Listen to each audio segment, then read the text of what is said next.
Kani wanatubeba ufala sana. Wengine naona kagima wanitokgi ahinya because kwani itwe richo mokwa winjo gik mana wacho.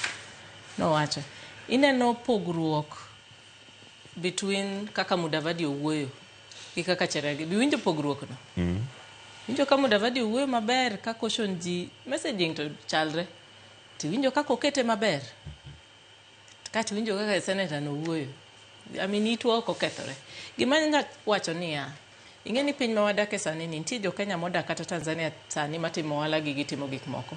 Statements ma reckless machalo kama kuom senator and is endangering the lives of Kenyans who are living abroad. Busybody tang'o. Kech nitie jo ohala modich ma busybody sani modich matimo ohala kabisa. Nitie gik moko matimore mopogore opogore.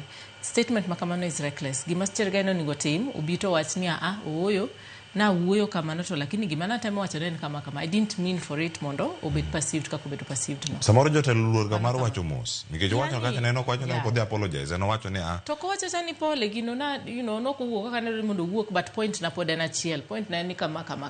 Point na en ni kidwaro to kaunoru jo Kenya go duok na uru mondo gi face justice at home. Mano e gima achiel minyalo wacho. Ineno ka Musalia Mudavadi owuoyo, winjo kaka owuoyo maber.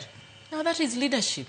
Ubiro messaging was just the same. Wacho ni kikudhi oko kanyo nikech konyo ubo bedo matek ka uno oko kanyo. Mane owacho the same thing mama temo wacho, teno wacho ni finyilia kabisa. And reckless statements like that.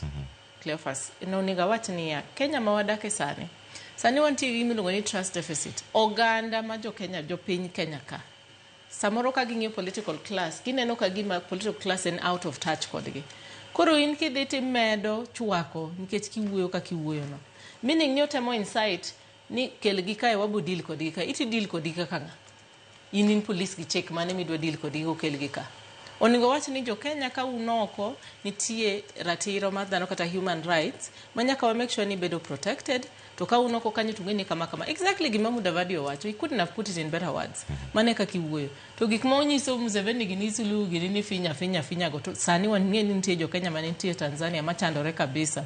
To onge kata gima machiel ma wuod Siaya bende onegi. Yes. Wuod Siaya en onegi. Tini chung kanyo ni Suluhu finyilia sijui Museveni finyilia. Hapana. Wambe kaka jo Kenya wang'ia ne jotelo ma waketo be samoro nikech magi koro kiawa. Erokamano. Wacho ni mano mane ka Uganda ochomo. Kichopo e lejiko Sheila.